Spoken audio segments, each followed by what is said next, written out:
Hey guys, Michael with Quiet Lawn here.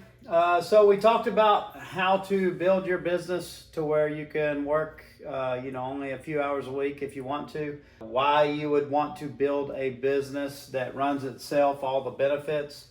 Now let's talk about, we throw this term around a lot, or you hear it said a lot, is like, you don't want to work in your business, you want to work on your business. But what does that mean?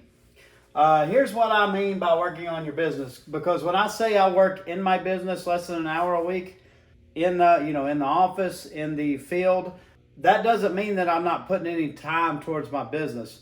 Instead, I'm putting some of my time towards working on my business. And here's kind of what that means. It means that I'm constantly improving and tweaking my business. I'm not in the business, so I'm able to observe how my business is running.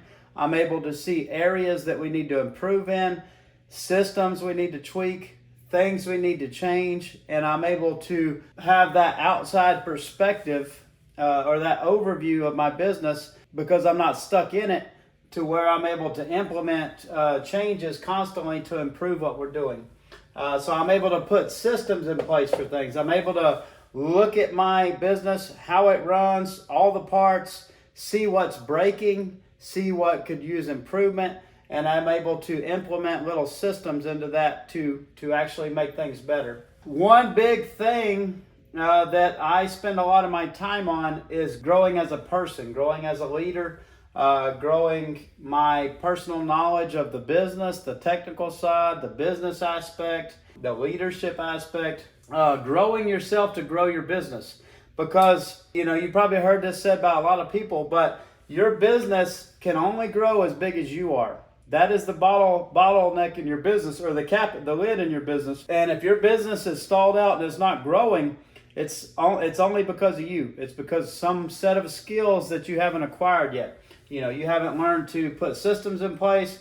In my case, I haven't learned all of the stuff as far as learning how to be a good leader and build a good team, like in certain areas. So that's one of my weaknesses. That's something I spend a lot of time trying to become a better leader myself, that's going to, be able to bring up my leaders better than what I am now. But all of the limitations in your business start with you. So, by working on your business, a big part of it is growing yourself. Attending conferences. I go to 2 or 3 conferences a year. Coaches. We have a couple of coaches right now that I talk to. Guys that are bigger than me, guys that have already figured a lot of this stuff out and scaled beyond what we're doing. I spend a lot of time picking their brains to find out, how we can, how I can develop to that level. Forums. Forums are an awesome resource. I post questions regularly in various forums. I'm probably part of about two dozen different forums between all my businesses.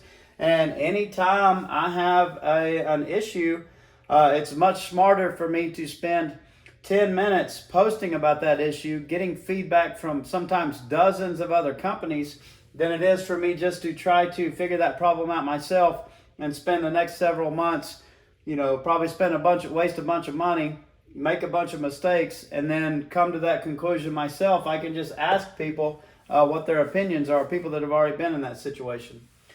I spend a lot of my time, fostering those relationships with other people in the industry that I'm trying to learn from. I'm constantly trying to meet people who are in the business, who are in any type of business, or have some of those qualities that I'm looking for, to kind of network with those people.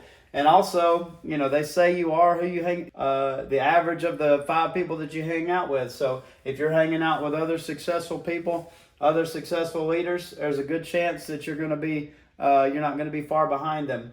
So you basically, by working on your business, you just have a future outlook on your business versus being stuck in the day-to-day. If you're stuck in your business and you're having to go out there and you're doing all the work yourself, or a lot of it, or you're having to do all the estimates, or you're stuck in the office doing all the invoicing, it's very hard to pick your head up from that and be able to say, hey, well, what do we need to do to work towards the future of our business? What steps do we need to take to grow? What's all this stuff that we need to be doing to get us to the next level? So That's what I mean by working on your business, is that you're doing these things with a future outlook to take your business in the right direction instead of being stuck in the day-to-day, kind of cycle that we all get in, especially in the early part of our business.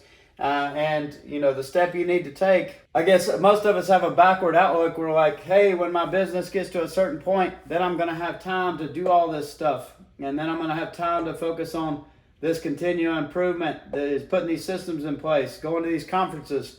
But it's the opposite. It's when you start doing all this stuff first, you start figuring all this stuff out, that's when it gets you freed up for your business so that you're not stuck in your business all the time. Most of us just, justify to ourselves, that we're doing something good when we're just grinding and putting our head down because we're wanting to avoid this real work that requires real thought and extra time. But if you just do this, a lot of this stuff, you just have to do it one time. You just have to build a system one time, and your business can benefit for it for the rest of the life of that business. But I hope that helps. Thanks for watching. Talk to you soon.